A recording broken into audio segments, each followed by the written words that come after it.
perubahan agraria di Nagekeo khususnya dan di Nusa Tenggara Timur ya pada umumnya, atau bahkan mungkin juga konteks Indonesia lebih besar. Bung Emil, kira-kira sudah siap? Oke, pada kesempatan ini saya akan berbicara tentang konflik agraria di Flores ya. Oke, struktur presentasi saya kurang lebih seperti ini. Pada bagian pertama saya akan bicara soal pengantar, lalu soal konflik agraria dan kapitalisme, lalu saya akan menyinggung juga soal konflik agraria di Flores, dan sedikit nanti saya akan membahas soal konflik agraria di Rendo, dan saya akan memberikan penutup singkat. Jadi konflik agraria di Indonesia itu kalau berdasarkan data itu terus naik dari tahun ke tahun ya. Jadi misalnya ya di data pada tahun 2004 sampai 2012 itu terdapat sekitar 618 konflik agraria. Nah, data ini akhirnya meningkat menjadi 612 di tahun 2013 dan 2018. Nah, konflik agraria itu juga sering terjadi di Flores ya.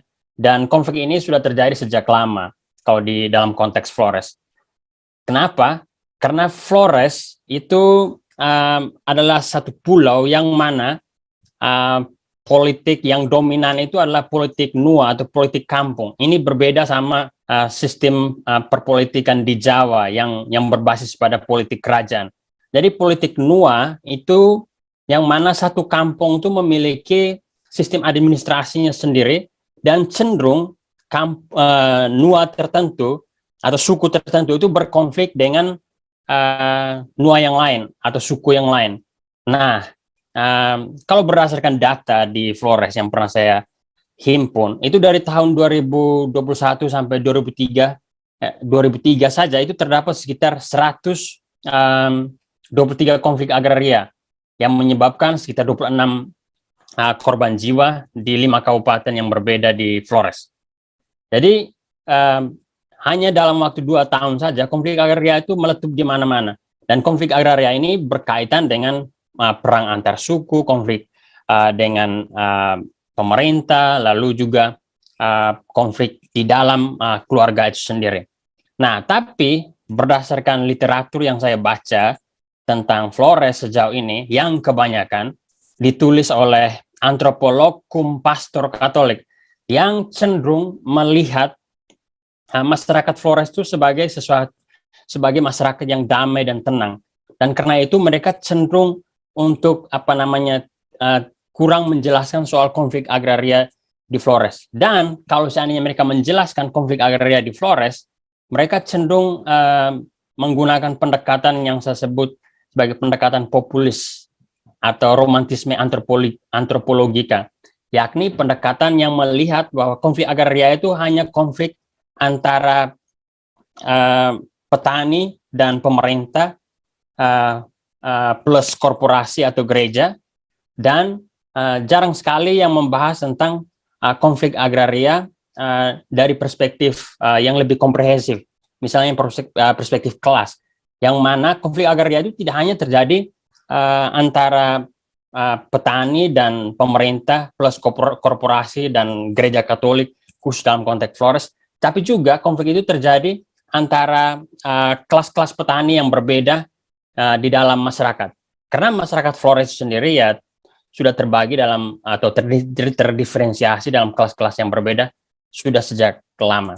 Sebelum menjelaskan tentang secara lebih detail tentang konflik agraria di Flores, saya mungkin membahas sedikit soal landasan teori. Bagaimana landasan teori ini membuat saya bisa menjelaskan konflik agraria di Flores. Kapitalisme agraria di Flores itu terbentuk tuh sejak berdasarkan pelacakan literatur saya itu sejak kolonialisme, terutama kolonialisme Belanda. Nah, kapitalisme itu terbentuk melalui apa yang disebut dengan extra economic means. Jadi melalui perampasan tanah-tanah adat yang dilakukan oleh pemerintah kolonial, baik melalui teknik negosiasi atau melalui kekerasan ya pada saat itu. Nah, setelah Belanda menancapkan kakinya cukup lama di Flores, akhirnya kapitalisme agraria itu tidak hanya terjadi melalui economic means, tetapi juga extra economic means, tapi juga melalui economic means yang bahasa sederhananya disebut sebagai komodifikasi. Kapitalisme agrarian kapitalisme ini menyebabkan atau menimbulkan diferensiasi kelas, eksploitasi, opresi, dan eksploitasi dan opresi ini kadang berinterseksi dengan persoalan etnis, ras, agama, gender, dan suku. Nah, lalu perlawanan kapitalisme agraria ini akhirnya menimbulkan konflik agraria. Dan konflik agraria ini ya tidak saja disebabkan oleh efek internal yang seperti yang sudah saya jelaskan tadi soal diferensiasi kelas, eksploitasi, opresi, tapi juga disebabkan oleh efek atau faktor eksternal seperti ideologi, letak geografis, dan pengorganisasian. Konflik agraria itu tidak hanya konflik terbuka ya, tapi juga konflik tertutup yang James Scott sebut sebagai everyday forms of resistance. Nah, biasanya konflik tertutup itu disebabkan oleh komodifikasi dan negosiasi.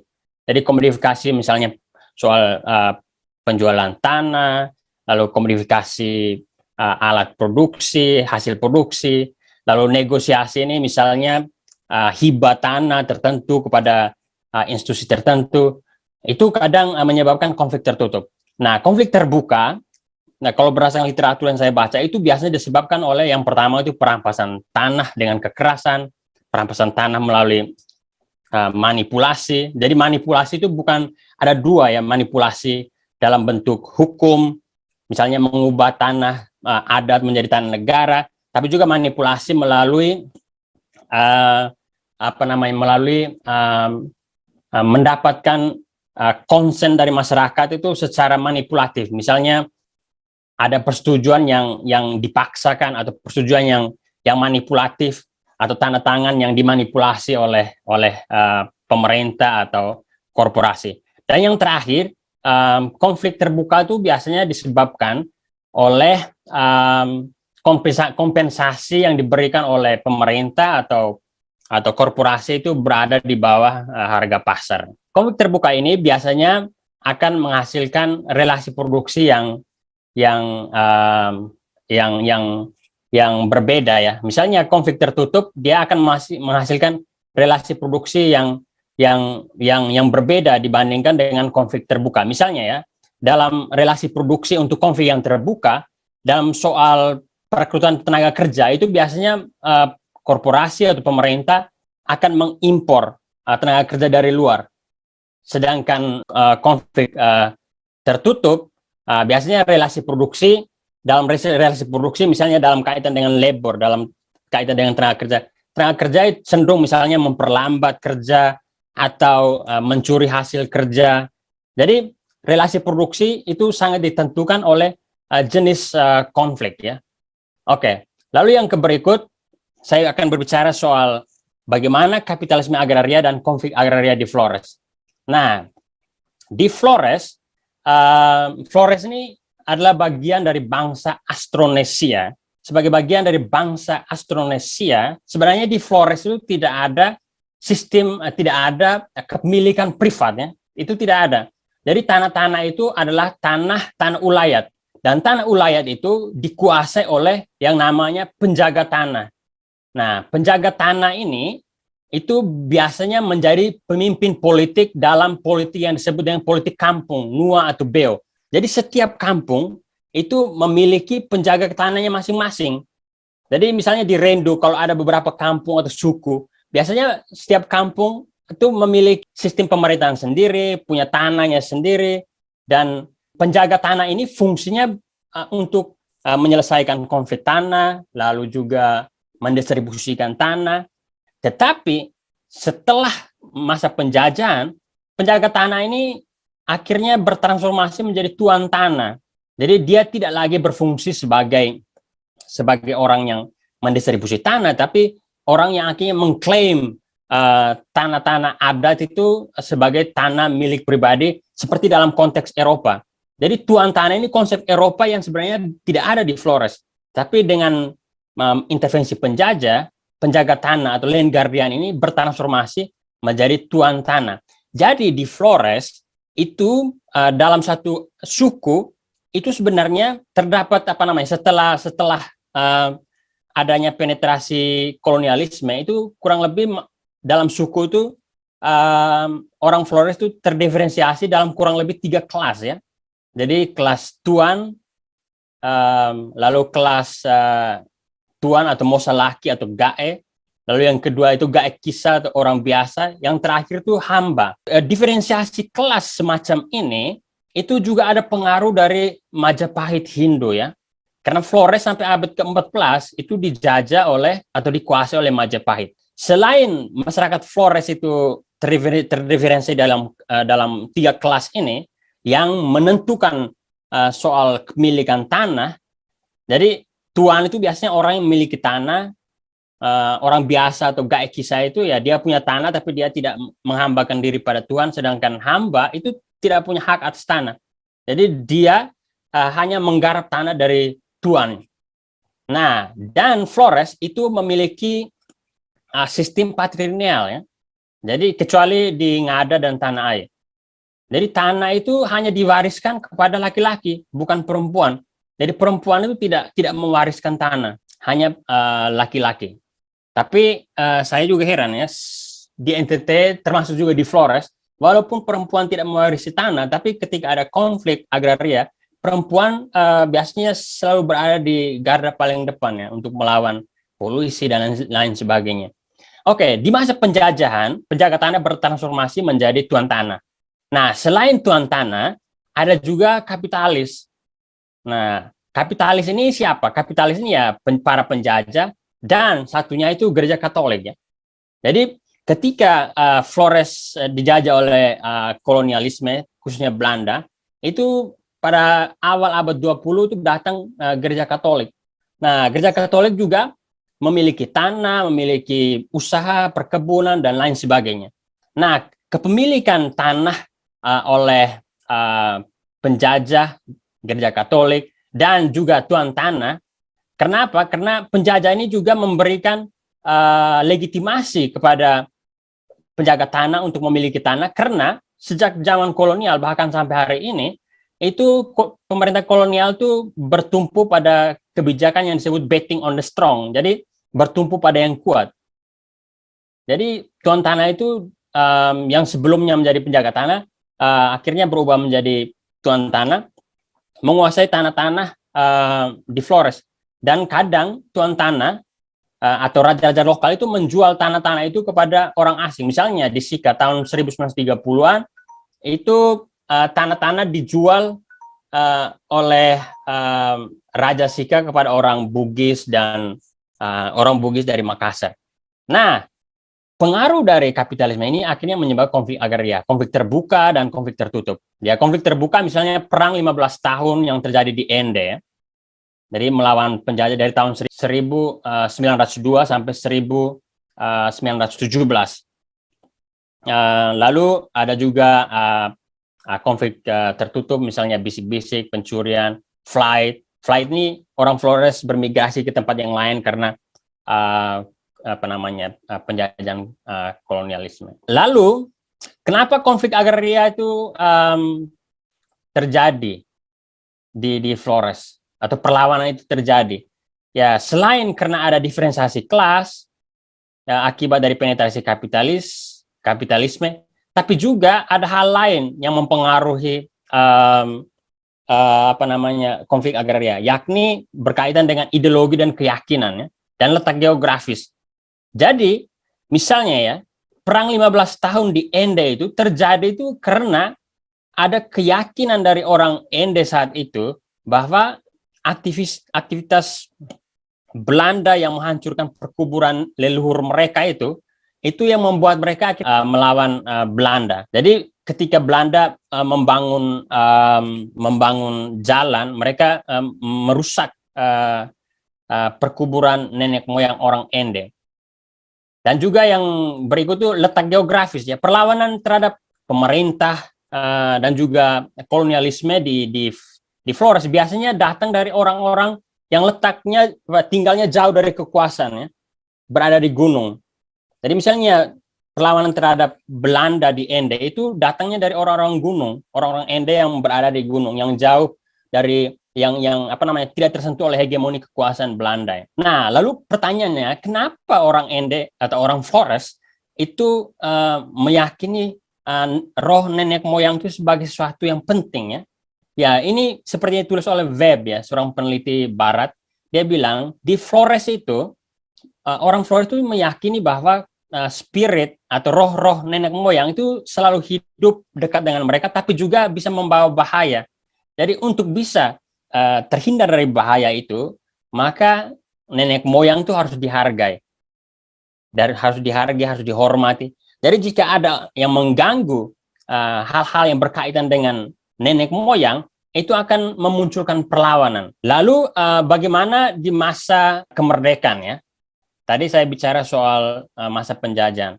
Di masa kemerdekaan, setelah kemerdekaan, itu sebenarnya sistem agraria dan juga konflik agraria di Flores itu merupakan reproduksi dari apa yang pernah terjadi di masa kolonial. Hal yang terjadi di masa di zaman penjajah itu terulang lagi di zaman kemerdekaan.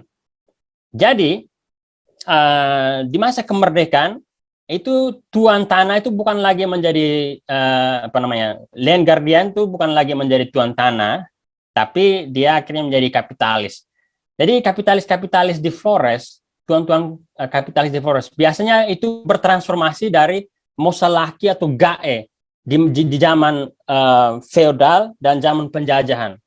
Nah, dan kapitalis di Flores itu bukan hanya tuan tanah yang hanya mengolah tanah, tapi juga para politisi dan birokrat, pedagang, lalu juga korporasi pedagang, misalnya pedagang orang-orang beretnis Tionghoa, lalu korporasi tambang, dan tentu gereja Katolik. Nah, kenapa politisi? Ya, karena misalnya di Mbai, pembagian tanah tahun 60-an yang diklaim sebagai bagian dari reforma agraria itu yang mendapat tanah yang besar dan luas itu biasanya politisi dan birokrat, bahkan sampai 10 hektar berdasarkan riset yang saya temukan.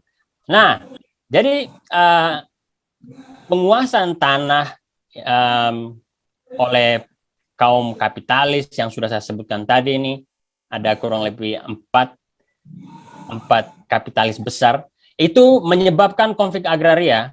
Jadi konflik terbuka ini ada dua biasanya, konflik vertikal antara masyarakat dengan pemerintah, gereja, dan korporasi, tapi juga konflik horizontal. Nah, konflik horizontal ini biasanya terjadi karena hasutan.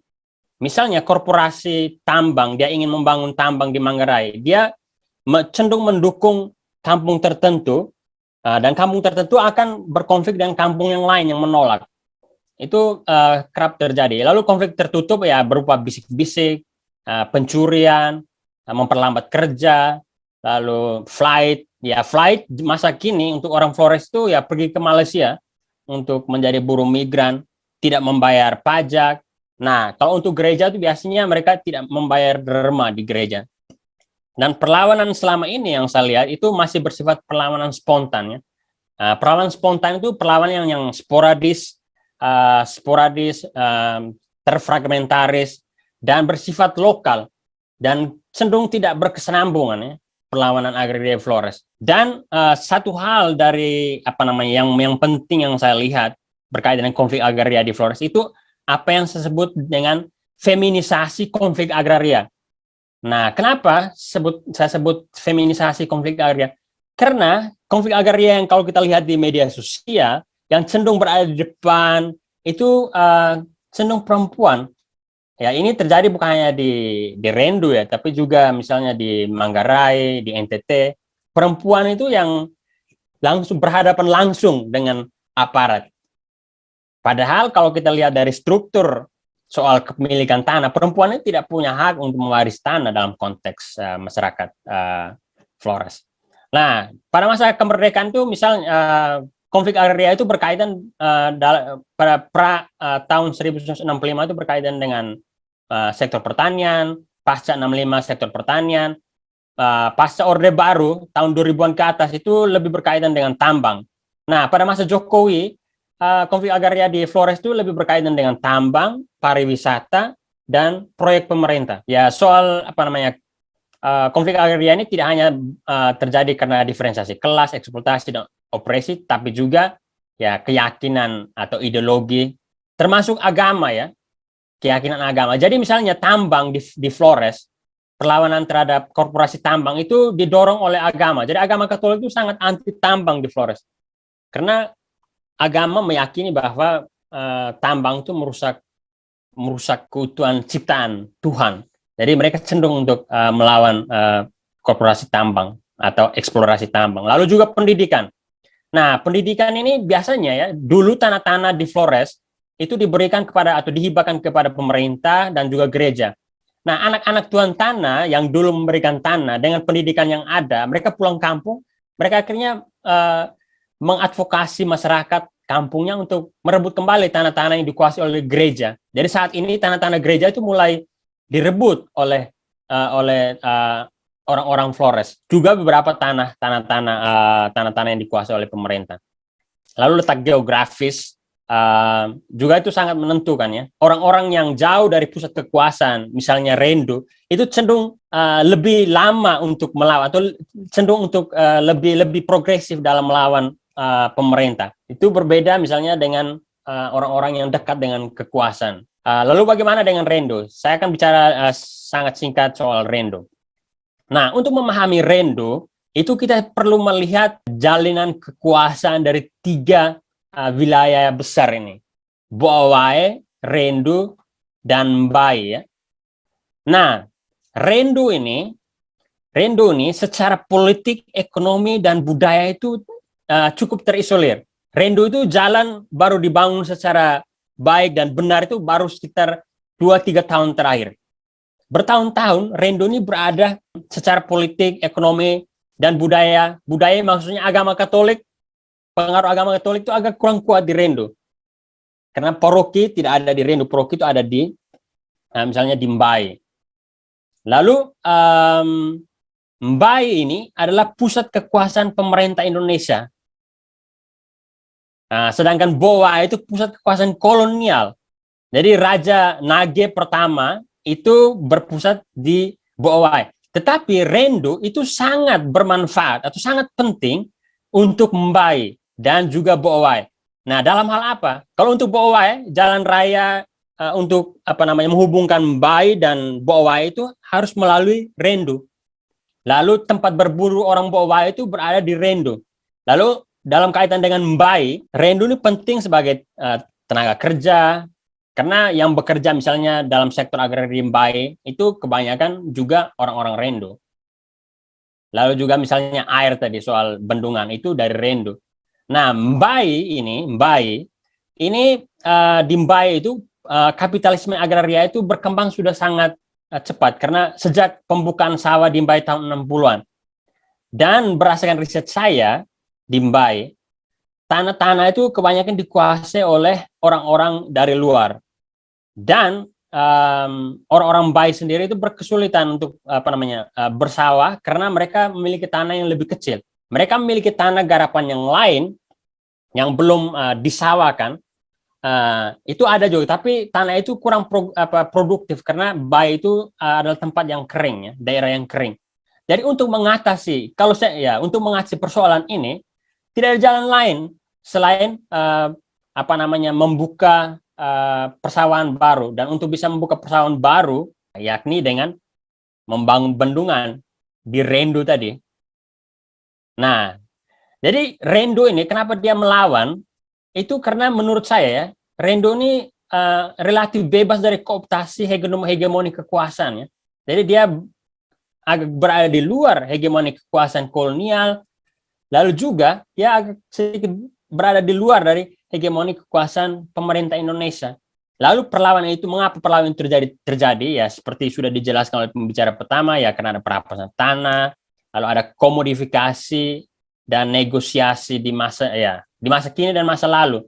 Kenapa di masa lalu? Karena dulu orang Rendo itu pernah memberikan bidang tanahnya di Nahtapada untuk membangun persawahan, membuka persawahan. Tapi persawahan itu bukan diberikan kepada orang Rendo, tapi justru diberikan kepada orang raja. Nah, ini masalah ini itu sama dengan orang Bai ya. Orang Bai itu dari 3 suku besar di Bai, Ola, Iat, Awe, dan Lape, memberikan tanah kepada pemerintah tahun 60-an untuk membangun sawah.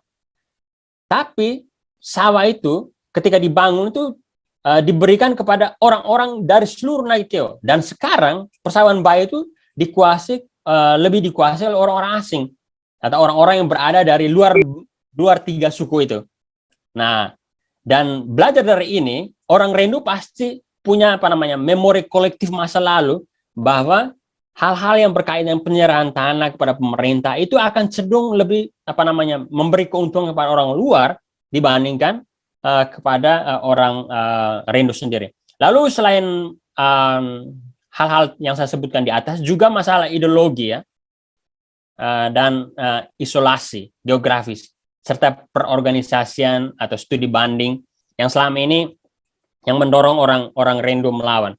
Soal ideologi, ini orang Rendu berdasarkan diskursus yang berkembang sejauh ini, itu saya sering mendengar bahwa orang Rendu menolak pembangunan Waduk Lambau itu karena ada kuburan leluhur di Lambau itu yang membuat mereka menolak.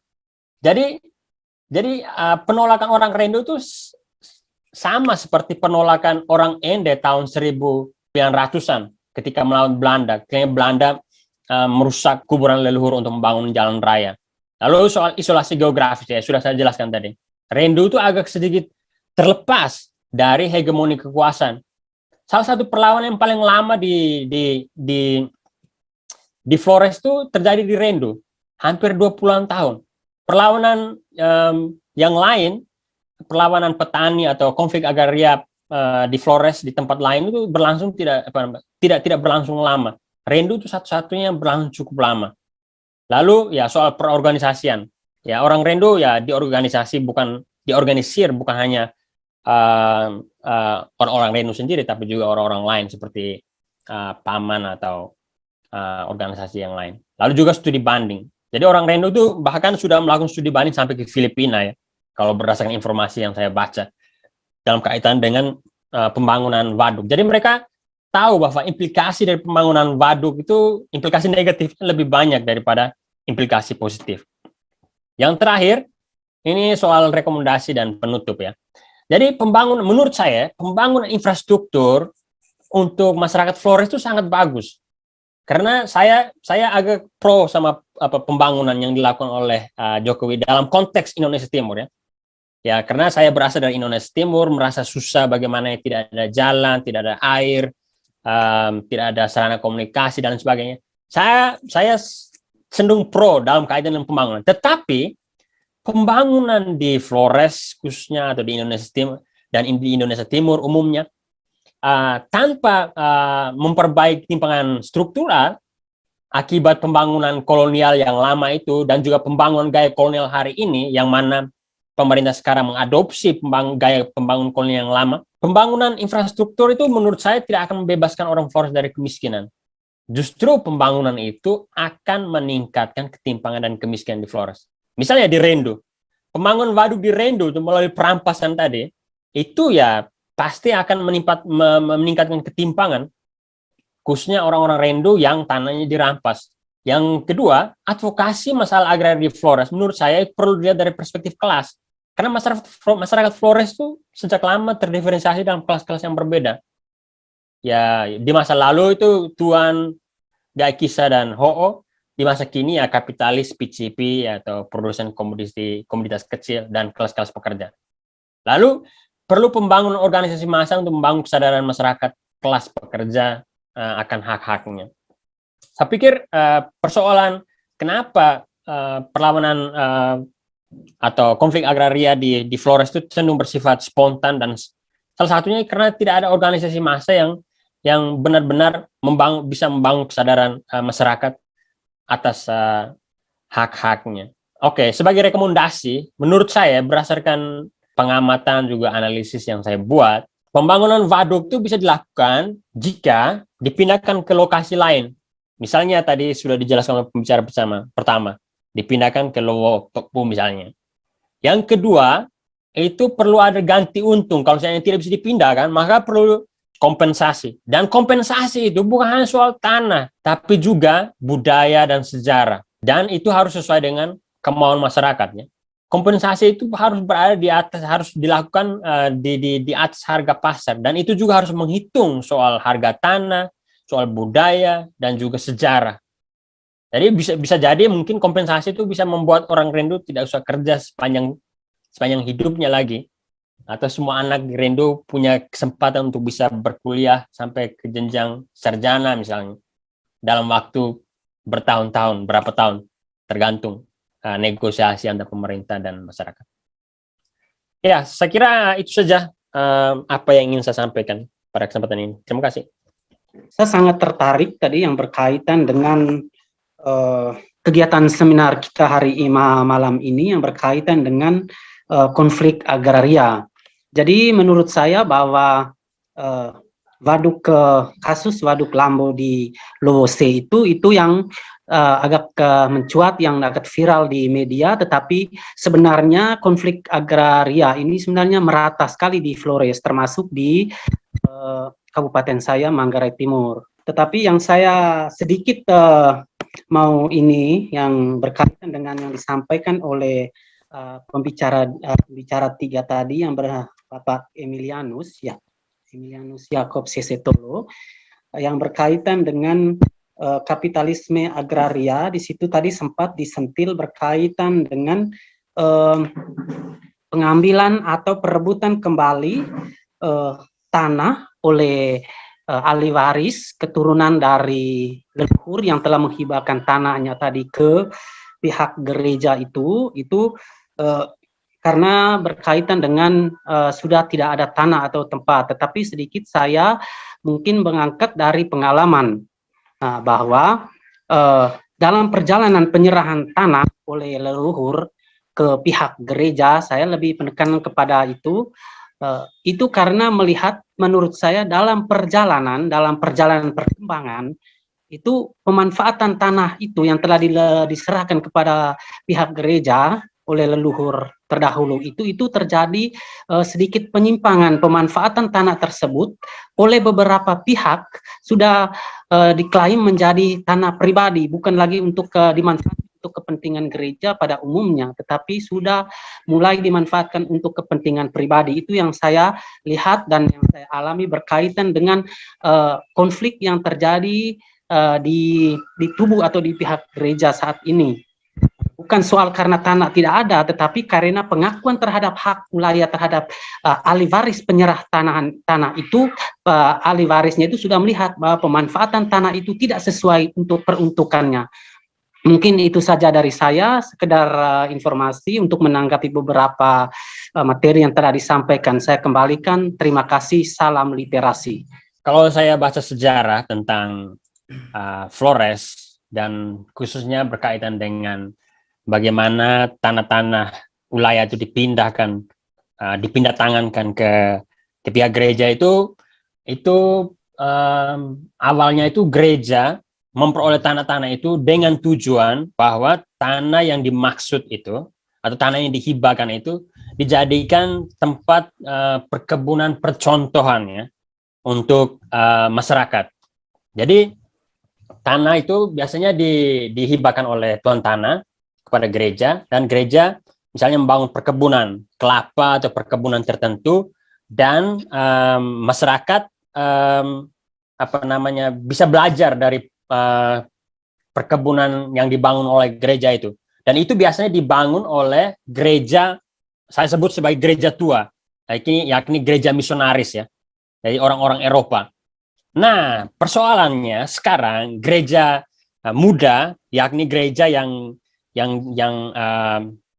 dipimpin oleh orang-orang Flores sendiri, orang-orang Indonesia, itu cenderung untuk tidak memanfaatkan tanah-tanah yang dihibahkan itu untuk kepentingan perkebunan yang berpihak pada masyarakat tadi.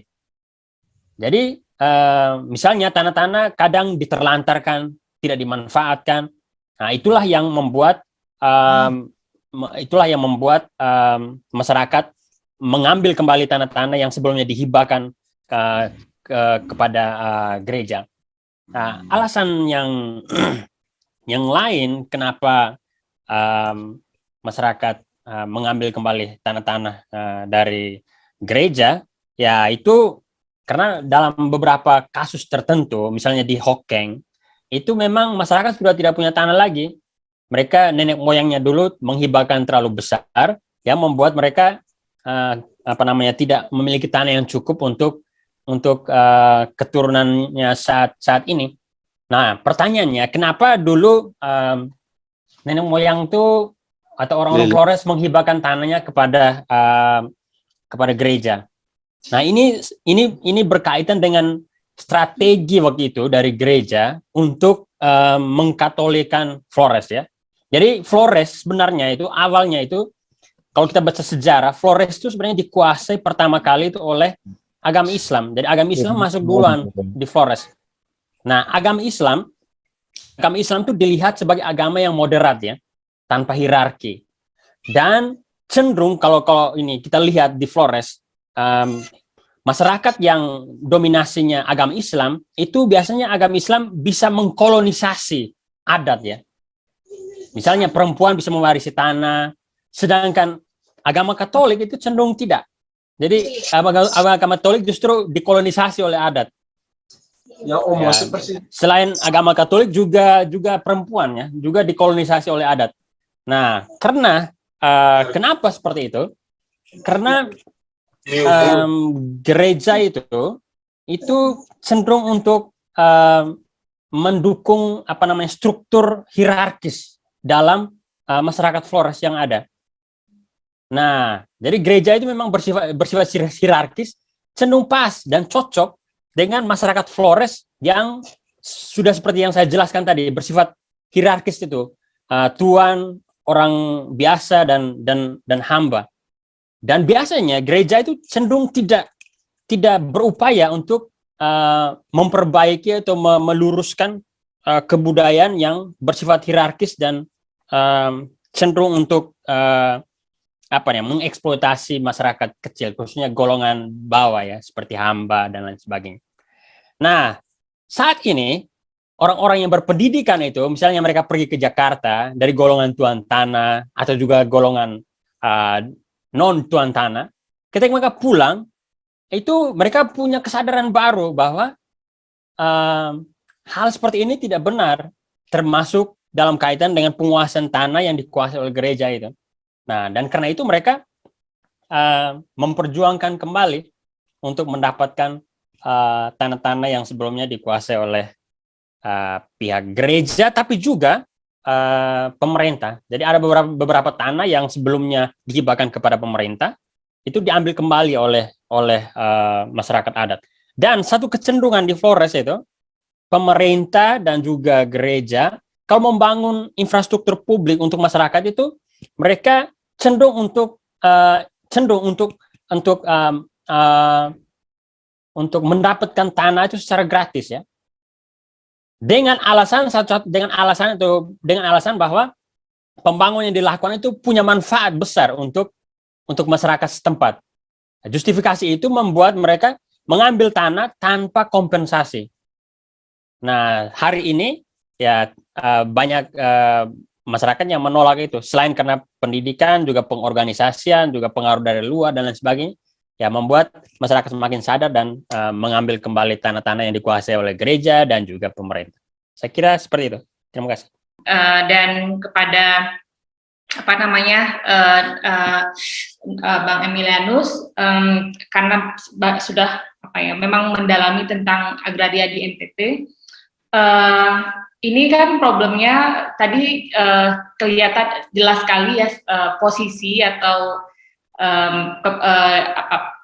apa yang diinginkan oleh masyarakat. Kalau kita dengar tadi dari Mama Minci adalah ini bukan soal ekonomi, karena masyarakat merasa sudah sejahtera dan ada kepentingan untuk mempertahankan daya, sehingga tentu pada posisi itu mereka ganti untung bukan merupakan sesuatu yang mereka tuju, tapi adalah bagaimana mereka tetap bisa mempertahankan wilayah adat mereka, ruang hidup mereka. Kira-kira kalau di dalam pengalamannya Bang Emilianus atau dalam kajian Bang Emilianus gitu ya, dalam posisi yang demikian dan dengan segala tantangan yang tadi Bang Emilianus sampaikan ya tentang perpecah belahan konflik pecah belah antar internal masyarakat juga tadi disampaikan oleh Bang Joni Bala. Kira-kira menurut Bang Emilianus apa yang paling mungkin dilakukan oleh masyarakat ya untuk bisa mempertahankan ruang hidupnya dengan situasi, dengan standing atau dengan posisi yang mereka tadi sampaikan, dan juga dengan berbagai tantangan sosial budaya yang tadi Bang Emilianus paparkan. Terima kasih. Oke, kalau menurut saya sebaiknya setiap program pembangunan itu semua elemen baik itu pemerintah, masyarakat, elemen institusi agama itu harus mendengarkan masyarakatnya. Jadi apa saja yang diinginkan oleh masyarakat, ya itu yang kita harus jalankan.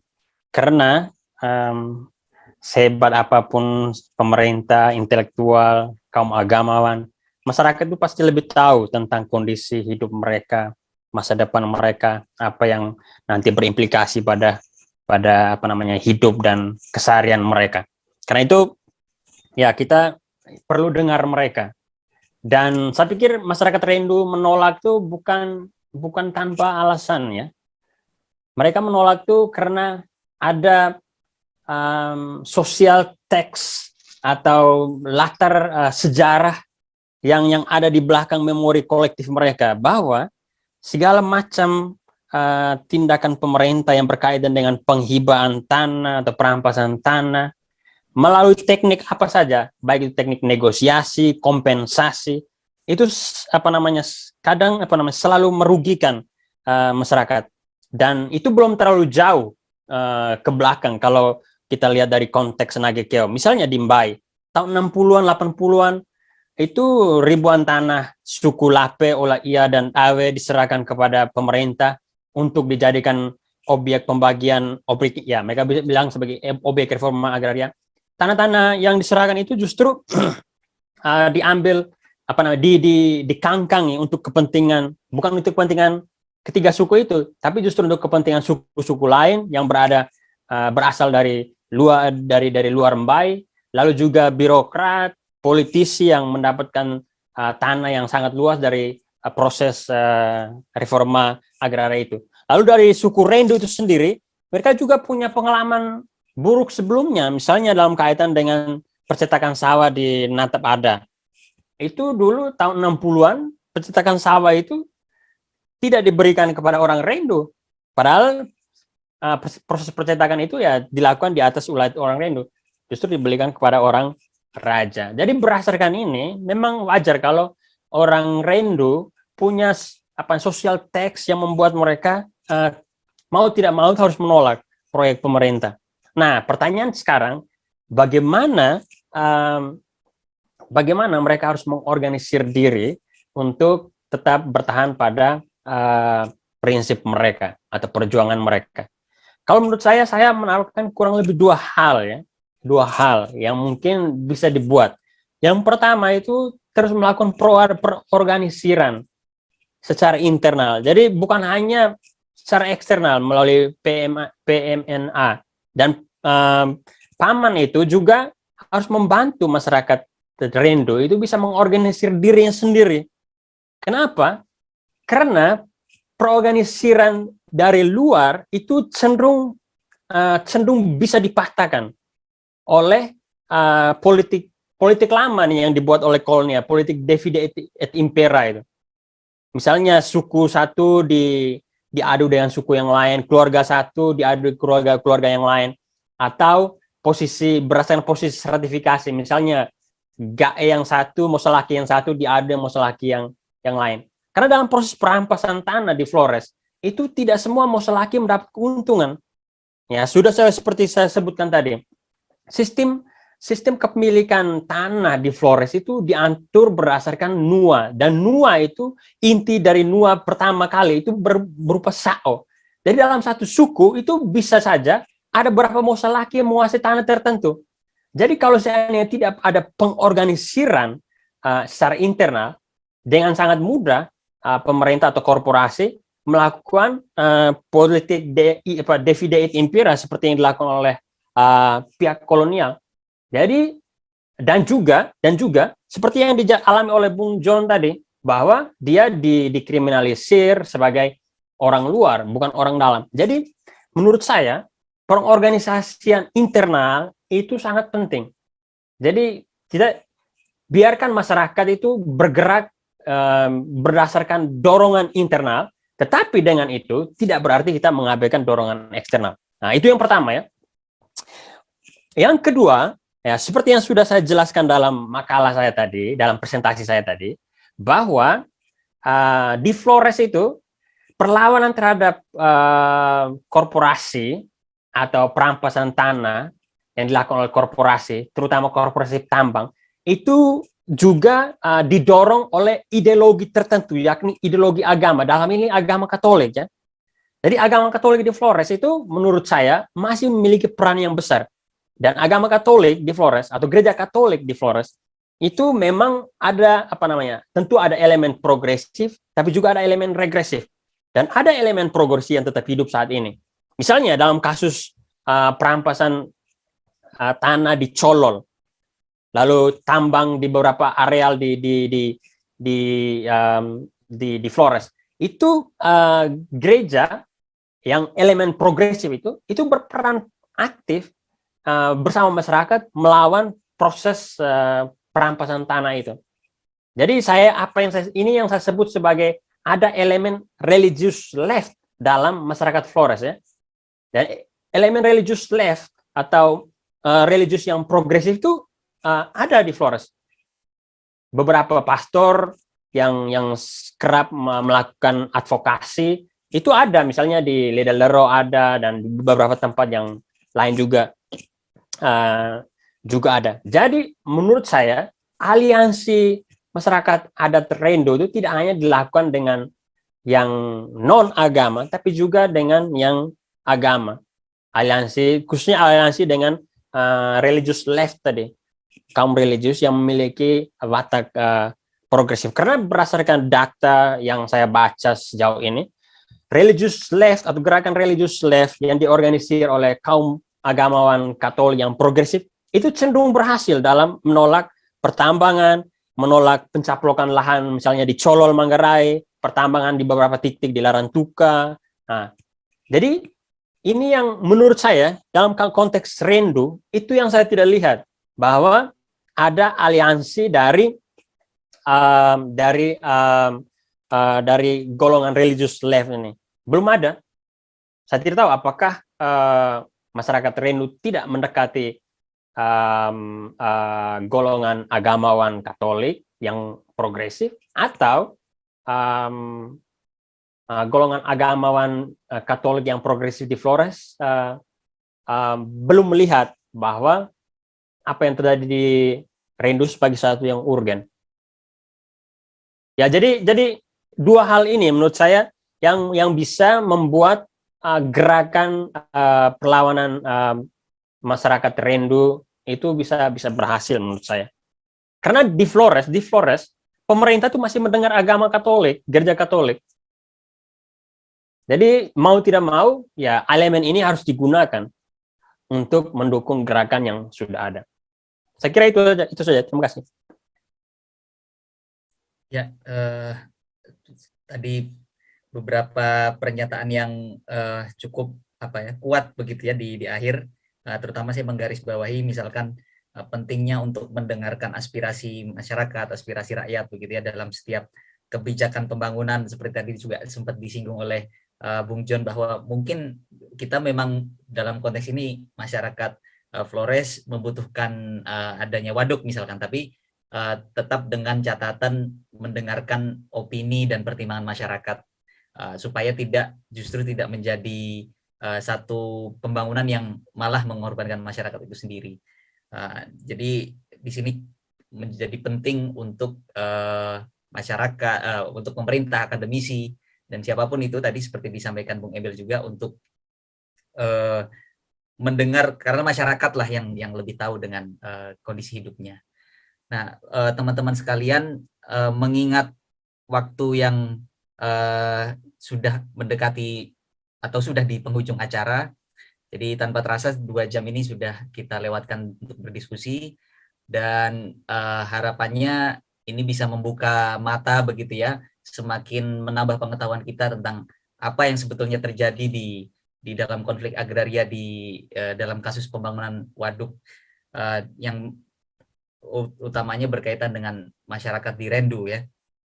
Tapi juga ini menjadi bentuk solidaritas kita, tentu menjadi harapan kita semua, semoga kasus ini bisa segera terselesaikan begitu ya, dengan baik dan untuk kepentingan masyarakat itu sendiri.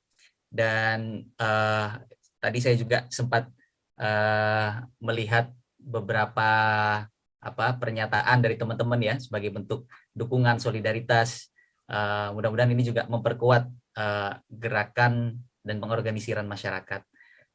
Dari kami pertama-tama mengucapkan terima kasih banyak pada para pembicara, Bung John, ada Mama Mince, ada Bung Emil, juga kepada pihak-pihak yang telah bekerja sama menyelenggarakan acara ini. Ada teman-teman PPMAN, ada teman-teman dari Aman, dari KPA, dan teman-teman dari PPI Kota Den Haag, dan yang lain-lain, juga berbagai pihak, teman-teman yang menyempatkan hadir pada diskusi kali ini.